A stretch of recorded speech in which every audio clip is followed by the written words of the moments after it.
बिस्मिल्लाहिर्रहमानिर्रहीम। गाइटन के chapter number 37 के पार्ट नंबर 2 वीडियो स्टार्ट करेंगे। अच्छा, अब इसमें हम लोगों ने क्या देखा जी, सबसे पहले वो कहता है ब्लड क्लॉट। तो ब्लड क्लॉट बेसिकली क्या था, पहले जैसे हम लोगों ने डिस्कस किया है कि क्या है कि कुछ भी नहीं है, बस जो फाइब्रिन फाइबर्स है ना, वो सारे जो फाइब्रिन फाइबर्स जो कि इधर उधर भाग रहे हैं ना, उन सारों को मिला के हम लोगों ने कह दिया जी ब्लड क्लॉट। अब आगे आते हैं जी क्लॉट की रिट्रैक्शन। तो ये बड़ा मज़े का टॉपिक है जी, क्लॉट की रिट्रैक्शन होती कैसे है। सबसे पहली बात तो हम लोगों ने ये समझनी है कि जो फाइब्रिन फाइबर्स थे ना, ये बेसिकली क्या हो रहा है, हो ये रहा है कि जो फाइब्रिन फाइबर्स हैं, ये डिफरेंट प्लेटलेट्स को आपस में कनेक्ट कर रहे हैं। और ये एक जो जो वेसल जहाँ से डैमेज हुई हुई है ना, ये वहाँ पे भी आपस में जुड़े हुए हैं, वेसल के साथ भी जुड़े हुए हैं, और बेसिकली प्लेटलेट्स को आपस में कनेक्ट कर रहे हैं। ठीक है, तो फिर क्या होगा, होगा कुछ ऐसे। वो यहाँ पे कहता है कि जब हमारे प्लेटलेट्स कॉन्ट्रैक्ट करेंगे ना, तो उससे क्या होगा, ये जो हमारे थे ना, ये हमारे फाइबर्स जो थे वो आपस में क्लोज आ जाएंगे। जब वो क्लोज आएंगे तो उससे जो हमारी रप्चर्ड वॉल थी ना, ये आपस में जुड़ जाएगी। सिंपल सी ये चीज़ थी क्लॉट की रिट्रैक्शन। क्या हुआ जी, सबसे पहली बात हम लोगों ने कहा कि हमारे पास जो फाइबर्स थे वो प्लेटलेट्स को आपस में जोड़ रहे थे। ठीक है, फिर क्या हुआ जी, प्लेटलेट्स के अंदर एक्टिन, थ्रोम्बोस्टैटिन, मायोसिन वगैरह चीज़ें थी, ये कॉन्ट्रैक्ट करेंगी। जब कॉन्ट्रैक्ट करेंगी तो जो फाइबर्स थे वो क्लोज आ जाएंगे। चूँकि वेस्कुलर ओपनिंग के साथ भी लगे हुए थे, तो वेसल्स की ओपनिंग भी क्लोज आ जाएगी, और हमारा जो ओपनिंग थी या जो होल था वो क्लोज हो जाएगा। सिंपल सी ये बात है क्लॉट की रिट्रैक्शन की। अब जी पॉजिटिव फीडबैक हम क्यों कहते हैं क्लॉट के अंदर स्टार्ट हो जाता है। ठीक है, तो अभी हम लोग देखेंगे कि डिफरेंट क्लॉटिंग फैक्टर्स इन्वॉल्व होते हैं। तो बेसिकली हम लोगों ने वो तो देख लिया, प्रोथ्रोम्बिन थ्रोम्बिन के अंदर कन्वर्ट होती है। अब वो जो थ्रोम्बिन है ना, बेसिकली वही पॉजिटिव फीडबैक स्टार्ट करती है। एक तो वो थ्रोम्बिन जो पहली प्रोथ्रोम्बिन बनी थी उसको और थ्रोम्बिन के अंदर कन्वर्ट करवाती है। फिर इसके अलावा अभी हम आगे डिस्कस करेंगे ब्लड क्लॉटिंग फैक्टर्स। तो कुछ ऐसे ब्लड क्लॉटिंग फैक्टर्स हैं जिनको ये फर्दर एक्टिवेट करवा देती है। तो फैक्टर वो 9 है, 10 है, 11 है, 12 है। ठीक है, तो बेसिकली हम लोगों ने क्या देखा कि जब एक बार हमारी ब्लड क्लॉटिंग स्टार्ट हो गई ना, तो थ्रोम्बिन ने मोर प्रोथ्रोम्बिन को कन्वर्ट करवाना है, मोर क्लॉटिंग फैक्टर्स को एक्टिवेट करवाना है। तो it is a positive feedback cycle.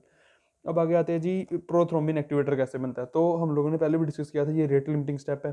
तो बेसिकली देखेंगे हम यहाँ पे कि दो ऐसी चीज़ें हैं जिनके जरिए से प्रोथ्रोम्बिन एक्टिवेटर बनता है। दो ऐसे पाथवेज हैं, हम कहते हैं जी, एक एक्सट्रिंसिक पाथवे और एक इंट्रिंसिक पाथवे। तो सबसे पहली बात तो ये कि ये पूरा सबसे मोस्ट इंपॉर्टेंट टॉपिक है इस चैप्टर का, पास्ट पेपर के हवाले से, तो इसको अच्छे तरीके से समझना है। सही है। अब जी एक्सट्रिंसिक पाथवे, ठीक है, तो वो आपको सिनेरियो देगा, कहेगा भाईजान एक इंसान था, वो शेव कर रहा था। ठीक है, शेव करते करते उसको काट लग गया, बताएं कौन सा पाथवे एक्टिवेट होगा। तो हमने कहना जी एक्सट्रिंसिक पाथवे। कोई भी ऐसा पाथवे जिससे वेसल डैमेज हो, तो वो हम कहेंगे एक्सट्रिंसिक पाथवे को एक्टिवेट करेगी। लेकिन कोई भी ऐसा पाथवे जिससे कि ब्लड को एज सच डायरेक्ट कॉन्टैक्ट हो, तो वो इंट्रिंसिक पाथवे को एक्टिवेट करेगी। जैसे हम किसी का ब्लड निकालें और उसका ब्लड निकाल के हम लोग डाल दें जी किसी टेस्ट ट्यूब के अंदर, तो ब्लड जो है वो डायरेक्ट वेसल वाल के साथ कॉन्टैक्ट होगा उसका। सही है, तो दो पाथवे हो गए, एक्सट्रिंसिक पाथवे और इंट्रिंसिक पाथवे। तो तो सबसे पहली बात, वो सिनेरियोज आपको देके पूछ लेगा कि बताओ भाई ऐसा किया था तो कौन सा पाथवे एक्टिवेट होगा, ऐसा किया था तो कौन सा पाथवे एक्टिवेट होगा। फिर उसके बाद जी ये हम different blood clotting factors involve होंगे। और जो क्लॉटिंग फैक्टर्स हैं वो बेसिकली क्या होते हैं, प्रोटियोलिटिक एंजाइम्स की इनएक्टिव फॉर्म होती है।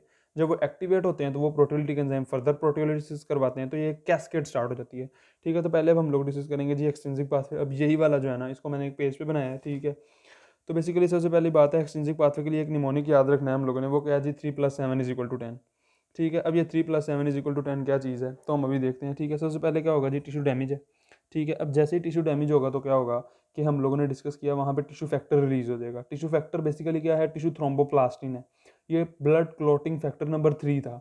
ठीक है, तो ये टिश्यू फैक्टर एक्टिवेट हो गया। अब ये टिश्यू फैक्टर ने क्या किया, ये टिश्यू फैक्टर ने, हमारे पास एक ब्लड के अंदर फैक्टर था, फैक्टर नंबर 7। तो इसने क्या किया जी, फैक्टर 7 को एक्टिवेट कर दिया। अब जो फैक्टर 7 एक्टिवेट हुआ अलोंग विद द फैक्टर 3, इन्होंने फैक्टर 10 को एक्टिवेट कर दिया। 3+7=10। सही हो गया। अब जब ये 10 एक्टिवेट होगा तो factor 10 along with the factor number 3 along with factor number 5, ये सारे अलोंग विद कैल्शियम, कैल्शियम मैं यहाँ पे लिखना भूल गया। ठीक है, तो ये जो चार चीज़ें थी, 10, 5, 3 और कैल्शियम, ये सारों ने मिलकर क्या बना दिया, प्रोथ्रोम्बिन एक्टिवेटर। और प्रोथ्रोम्बिन एक्टिवेटर क्या करेगा जी, along with the platelet phospholipids, prothrombin को थ्रोम्बिन के अंदर कन्वर्ट करवा देगा। सही है, तो सिंपल सा हम लोगों ने एक्सचेंजिंग पाथवे के लिए निमोनिक याद रखना है, 3+7=10। यहाँ पे एक और इंपॉर्टेंट बात, अब हम लोगों ने डिस्कस किया था कि थ्रोम्बिन जो है उसका पॉजिटिव इफेक्ट होता है। तो उसमें से एक पॉजिटिव इफेक्ट ये है कि जो फैक्टर 5 है ना प्रोथ्रोम्बिन एक्टिवेटर में, ये इनएक्टिव फॉर्म के अंदर होता है। ठीक है, और जैसे ही प्रोथ्रोम्बिन एक्टिवेटर प्रोथ्रोम्बिन को थ्रोम्बिन के अंदर कन्वर्ट करवाता है, तो थ्रोम्बिन फैक्टर 5 को एक्टिवेट कर देता है। जब वो फैक्टर 5 को एक्टिवेट करता है तो ये स्टेप जो है वो मज़ीद फास्ट हो जाता है, यानी कि एक्सेलरेट हो जाता है। तो इस तरह भी थ्रोम्बिन जो है वो क्या कर रहा है, पॉजिटिव फीडबैक एक्सर्ट कर रहा था। ठीक है, अब ये हम लोगों ने डिस्कस किया जी एक्सट्रिंसिक पाथवे। ठीक है, सेम यही चीज़ यहाँ पे बनी हुई है, और यही सारा कुछ जो मैंने आप लोगों को बताया है ना, ये सारा कुछ उन्होंने एक्सट्रिंसिक पाथवे के मैकेनिज्म में डिस्कस किया है।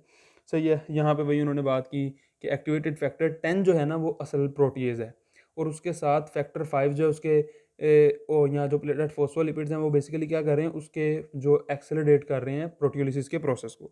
सही है, अब आगे हम लोग डायरेक्ट चलेंगे जी, ये जो हमारा है इंट्रिंसिक पाथवे। ठीक है, अब इंट्रिंसिक पाथवे देखने में थोड़ा सा लंबा लग रहा है, लेकिन इसके लिए भी सिंपल सा एक निमोनिक है जिसे हम कहते हैं जी 8, 9, 10। ठीक है, अब क्या हुआ ये हम लोगों ने कहा जी ब्लड को डैमेज हुआ। ठीक है, तो ब्लड जब डैमेज हुआ तो उससे क्या हुआ कि फैक्टर 12 जो था वो एक्टिवेट हो जाएगा हमारा ब्लड में। ठीक है, फैक्टर 12 एक्टिवेट होगा। अब factor 12 along with other clotting factors such as high molecular weight kininogens and prekallikrein. ठीक है, ये क्या करेंगे, ये हमारे फैक्टर नंबर 11 को एक्टिवेट कर देंगे।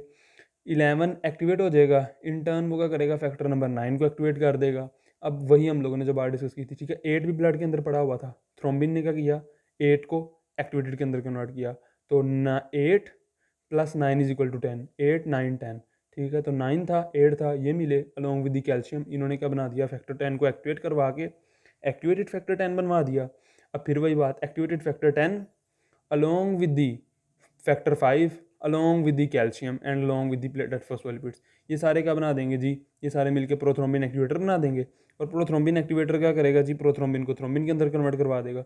सिंपल सी बात। सही है, तो हम लोगों ने देखा कि जी वही 12 था वो 11 के अंदर 11 को एक्टिवेट करेगा, 11 9 को, फिर 11 9 को कर देगा, जब 9 8 आपस में मिलेंगे और 10 को एक्टिवेट कर देंगे। ठीक हो गया। तो बेसिकली जो दोनों में चीज़ हम लोगों ने याद रखनी है ना, कि जो प्रोथ्रोम्बिन एक्टिवेटर है उसके अंदर फैक्टर 5 और फैक्टर 10 ज़रूर आना है। ठीक है, तो अगर वो एक्सट्रिंसिक पाथवे से एक्टिवेट हुआ है तो उसके अंदर फैक्टर 3 भी आ जाएगा, नहीं तो उसके अंदर कैल्शियम और प्लेटलेट फॉस्फोलिपिड्स तो आने ही है। ठीक है जी, अब ये जो हम पैराग्राफ सारे देख रहे हैं ना, इन सारे पैराग्राफ्स के अंदर सिर्फ उन्होंने यही चीज़ डिस्कस की है। अब आगे हम लोगों ने ये देख, जो जगह जगह पे हम लोगों ने देखा कैल्शियम कैल्शियम कैल्शियम, तो वो यहाँ पे डिस्कस कर रहा है भी कैल्शियम का रोल क्या है। तो कैल्शियम जो है वो कोएगुलेशन के पाथवेज को एक्सेलरेट कर देता है। अगर हमारे पास कैल्शियम नहीं होगा तो ये जो पाथवे ब्लड क्लोटिंग हो ही नहीं सकती। ठीक है, यही वजह है कि अगर हम ब्लड जब किसी का निकालते हैं, हम चाहते हैं कि भी उसके अंदर क्लोटिंग ना हो, हम सीटेट या ऑक्सिलेट मिक्स कर लेते हैं। वो सीटेट या ऑक्सिलेट क्या करते हैं, जो उसके ब्लड का फ्री कैल्शियम होता है उसको एब्जॉर्ब कर लेते हैं, जिसकी वजह से क्या होगा कि कैल्शियम अवेलेबल नहीं है तो ब्लड क्लोटिंग जो है वो इनहिबिट हो जाएगी। अब वो कहता है जी एक्सट्रिंसिक और इंट्रिंसिक को अगर हम कंपेयर करेंगे तो हमें क्या कंक्लूजन हम एक निकाल सकते हैं। तो देखो, दोनों ने ब्लड की कोएगुलेशन करवानी है। ठीक है, दोनों डिफरेंट पाथवेज हैं, बस इतना सा है कि इनके दरमियान जो है ना कंपैरिजन है कि जो इंट्रिंसिक पाथवे है ना वो काफ़ी स्लो है, क्योंकि हम लोगों ने देखा इतने सारे फैक्टर्स इन्वॉल्व थे, वहाँ 3 7 10 था, यहाँ पे कितने सारे फैक्टर्स थे। ठीक है, तो इंट्रिंसिक पाथवे जो है वो रिलेटिवली स्लोअर टू प्रोसीड था। अब आगे आ जाएगा जी वो कहता है कि अब ऐसी भी तो नॉर्मल ब्लड क्यों नहीं कोagulate होता। तो नॉर्मल ब्लड के अंदर कौन से ऐसे मैकेनिज्म्स हैं जिससे वो ब्लड कोagulate नहीं हो रहा, वो हम लोग अभी डिस्कस करते हैं। सबसे पहले आते हैं जी एंडोथीलियम, जो हमारी ब्लड की एंडोथीलियम, उसकी कुछ प्रॉपर्टीज़ हैं जिसकी वजह से ऐसा नहीं हो रहा। तो पहली प्रॉपर्टी क्या है जी, पहली प्रॉपर्टी तो ये है कि देखो हमारी एंडोथीलियम स्मूथ है, तो स्मूथ जो चीज़ होती है वहाँ पे क्लॉट नहीं बनेगा। ठीक है, तो जब डेड हो जाएगी तो वो रप्चर्ड वगैरह होगी और वो डैमेज हो चुकी होगी, स्मूथ नहीं रहेगी। फिर जी लेयर ऑफ ग्लाइकोकैलिक्स है, अब ये नॉर्मली लेयर ऑफ ग्लाइकोकैलिक्स क्या कर रही है, स्मूथनेस दे रही है और वही प्रिवेंट कर रही है। ठीक है, तीसरे नंबर पे हमारी एक प्रोटीन है जी थ्रोम्बोमोडुलिन। अब नॉर्मली थ्रोम्बोमोडुलिन क्या करती है, थ्रोम्बोमोडुलिन थ्रोम्बिन के साथ कंबाइन करती है और एक प्रोटीन एक्टिवेट करती है जिसे हम कहते हैं प्रोटीन सी। ये प्रोटीन सी क्या करती है जी, फैक्टर 5 और फैक्टर 8 को इनएक्टिव कर देती है। तो ये क्या करती है, ब्लड की क्लोटिंग को इनहिबिट करती है ना, फैक्टर्स को इनएक्टिव करके। सही है, तो नॉर्मली ब्लड के अंदर जो है वो थ्रोम्बोमोडुलिन प्रेजेंट है, लेकिन जब कहीं ब्लड वेसल डैमेज होगी तो वहाँ से थ्रोम्बोमोडुलिन खत्म हो जाएगी। जब थ्रोम्बोमोडुलिन नहीं होगी, प्रोटीन सी नहीं बनेगी, तो ये फैक्टर्स एक्टिवेट रहेंगे, तो ब्लड क्लोटिंग प्रमोट होगी। इसी तरह हम लोगों ने पूरी फर्स्ट ईयर में ये बड़ा नाम सुना है जी, प्रोस्टासाइक्लिन्स एंड नाइट्रिक ऑक्साइड। तो हम लोगों को पता है कि ये दोनों चीज़ें बेसिकली क्या करती हैं, लोकल वेजोडाइलेशन करवाती हैं, पावरफुल वेजोडाइलेटर्स हैं। ठीक है, तो नॉर्मली हमारी ब्लड वेसल्स जो है वो इनको स्क्रीट कर रही होती हैं, एंडोथीलियम, जो कि हमारी ब्लड की जो है ना वो कोएगुलेशन को इनहिबिट कर रहे होते हैं।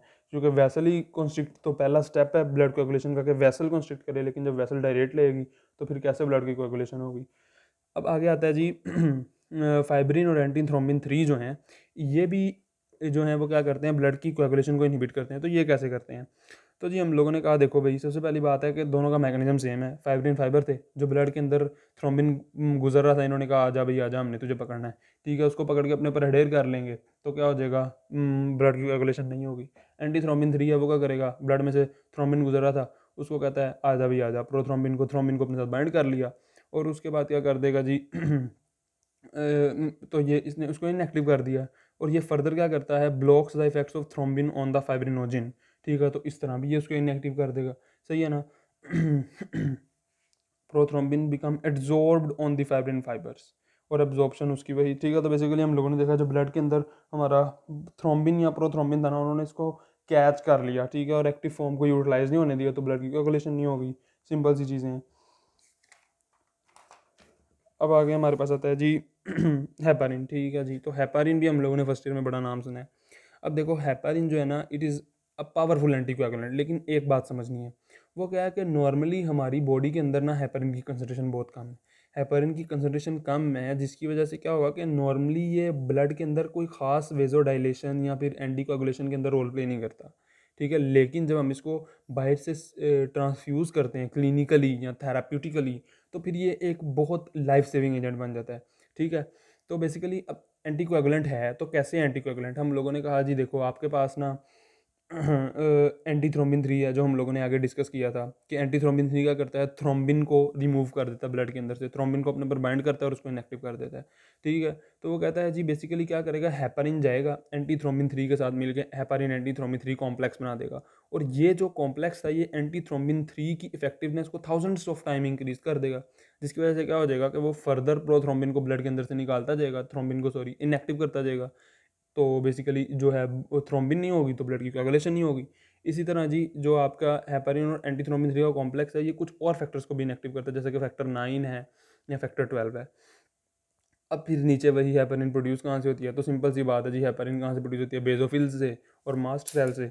अब ये बेजोफिल और मास्ट सेल जो हैं वो वही लोकेटेड हैं जी, जैसे कहता है लंग्स के अंदर हमारे पास कैपिलरीज के अंदर बहुत ज़्यादा जो है कैपिलरीज की सराउंडिंग के अंदर मास्ट सेल लोकेटेड हैं, वही एंटीजन आएगा मास्ट सेल के साथ बाइंड करेगा, बेजोफिल के साथ बाइंड करेगा, तो क्या होगा अंदर से वो जी प्रोटीन कपल्ड रिएक्शंस होंगे और हमारे पास वेरियस फैक्टर्स रिलीज होंगे, चीज़ें रिलीज होंगी, जिसमें से एक हेपारिन भी होगी, और हेपारिन क्या करवाएगी जी, एंटी थ्रोम्बिन 3 के साथ मिलेगी, उसकी इफेक्टिवनेस को इंक्रीज करवाएगी, ब्लड की कोagulation को इनहिबिट कर देगी।